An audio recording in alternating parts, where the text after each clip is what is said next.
ಮಳೆದಲ್ಲೇ ಮಾಡ್ತಾವ್ರೆ. ಹಳೆ bore motor ಎತ್ತಿದ್ದಾರೆ ಇವಾಗ ತಾನೆ.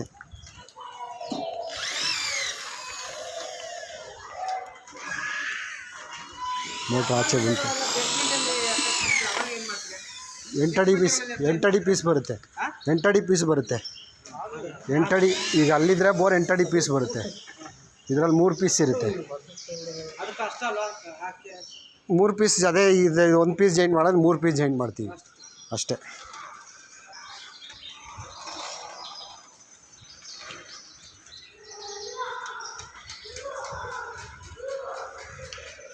$640 ಬೋರು. Filter pipe ಹಾಕ್ತಾಯಿದ್ದೀವಿ.